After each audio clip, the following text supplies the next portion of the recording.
welcome back. That was Elvis Presley with Jail's House Rock. Sat next to me right now, this gorgeous, handsome man here is Alexis. A good start. Hi.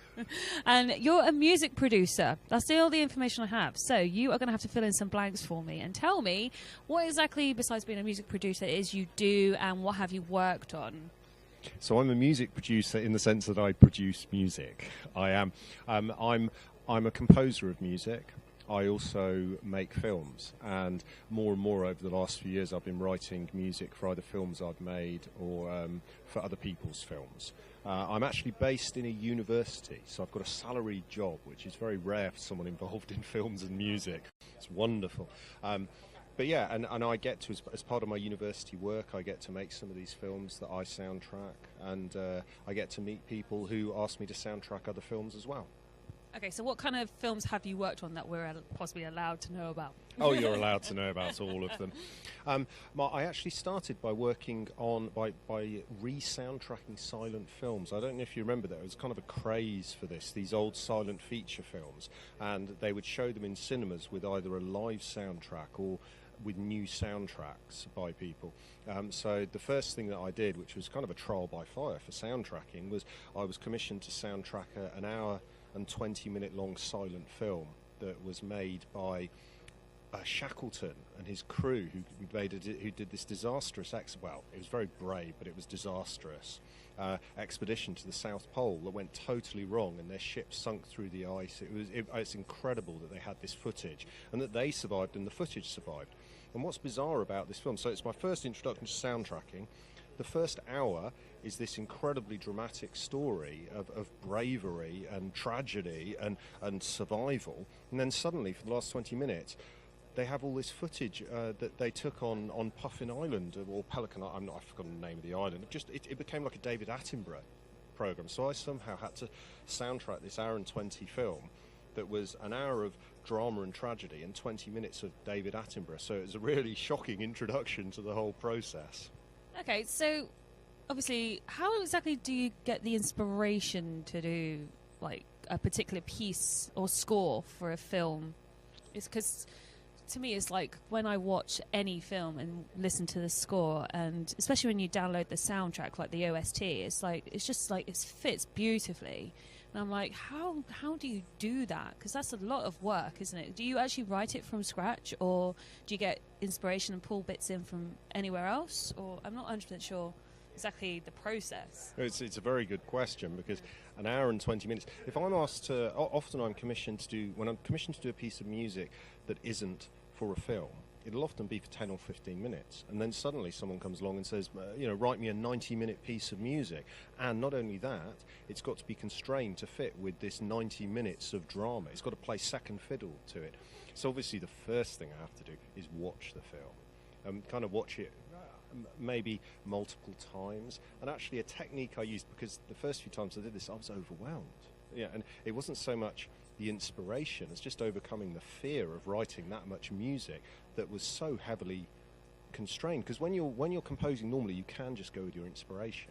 You can just be like, oh, I fancy doing this next, I fancy doing that next, does it work? And you listen again, and there's much more freedom.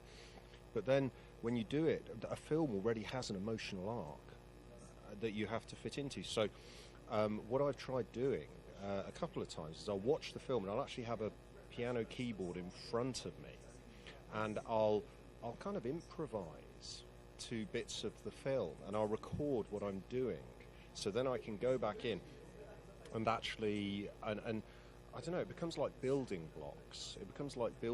You're sketching little bits. If you imagine you're painting a picture of a very complicated scene, what you might do, and I'm not an artist of that sort, but you might sketch little bits of it that immediately catch your interest, and then you can fill out the rest of the picture later. And this is a little like the process that I used for soundtracking a film. So yes, there's some inspiration, but a lot of it is hard work and just overcoming this huge obstacle of this long piece of music. So has music always been a major influence in your life, or did you want to be something completely different? Or I don't know, because like for me, I wanted to be a bit of an actress, but now I'm absolutely obsessed with events. So events management is totally my thing. But is that the same thing for you, or is it just music is like your lifeblood? Music and film, I would say. Music certainly has been very significant in my life. My mother introduced me to classical music, and I was blown away when she would buy me these kind of magazines, Introduction to Beethoven, and there'd be a cassette tape, as they used to be back then, of that, or some Mozart, or these sorts of things. Also, I remember my father introducing me to Sgt. Pepper's Lonely Hearts Club Band, this Beatles album, which I think is 50 this month. And ask Tony; he'd probably know better than anyone else. I know you had him on earlier. I just sat there in amazement. I listened to his whole talk. I zoomed up afterwards, pushed in front of everyone, and said, "Oh, what a privilege! Let me have a photo." And I posted it straight on Facebook. So yeah, that gives you an idea of how important music is to me, both classical and pop music. Yeah, because a lot of people can really tie in their emotions and feelings, and especially memories, with music. I mean, I'm no different. And like, I know recently, or it was been said that like a band like Queen, you know, was very good for mental health issues and things like that. Do you see like your music could possibly be along the lines of that? Possibly, do you think you could ever produce something like that? Have you actually worked with people who could produce something like that? It's well, by coincidence. I almost feel like you've researched me. I don't know, really but haven't. I believe you. No, by coincidence, I'm involved on projects using music to help people with dementia, and so this is very much an area that interests me. Music, for example, people with dementia, music can have a profound effect. You see people who are quite far on in the process of dementia who will not communicate at all, and they just sit and they don't do anything. And you play them pieces of music from their past that they recognise, and suddenly they come to life. And sometimes people speak for the first time in ages because they've heard a piece of music. So yeah, music can have a profound effect. I find that when I'm listening to music like that, I'm usually ballroom dancing. And they say that actually helps with like dementia and Alzheimer's as well. So like, you know, when I think of ballroom dancing, I instantly think of tracks like you've possibly produced already, or, you know, all the old stuff like the Viennese Waltz and things. It's just amazing how the feeling you get and the goosebumps as well that comes from that piece of music is just fantastic. So what recent projects have you been working on? Not any future ones, you don't have to tell us about those, but any recent ones that we may possibly know of but not know that you were involved in? Well, a project that has that I've found personally very satisfying, that brings in two parts of my music. It's kind of a two-part project as well. It's called, it's got a rather odd name, Come Together, the sonification of Lennon and McCartney. I literally just thought the Beatles when you said Come Together. yeah, that is what it is. And what I did, because I've got, as well as an artistic background, I have a scientific background, which hence my involvement in work with dementia.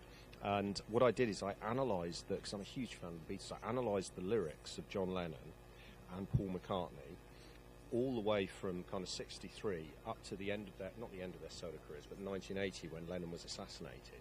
So I had these kind of two graphs of emotions of John Lennon and Paul McCartney. And the first piece I did, which was at Peninsula Arts Contemporary Music Festival at Plymouth University a few months ago, actually had a soprano and a tenor singing a classical duet, where the kind of how high up and loud they sang was based on the emotions in the two graphs. So one represented McCartney, one represented Lennon, and you had kind of the years was subtly put up on projection behind them. And then at the end, when Lennon was assassinated, cut to black suddenly. You know, it was meant to be an emotional journey for the audience.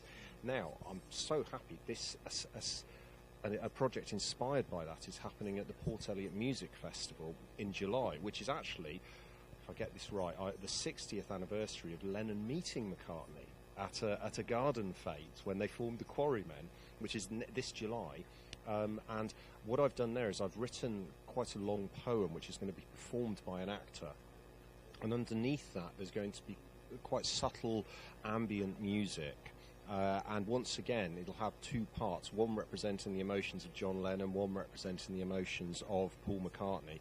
And the poem's actually a very personal poem, but it involves a lot about Liverpool, and it involves some of my memories of the Beatles as well. So this all ties together into what I hope is a coherent 10 to 15 minute performance.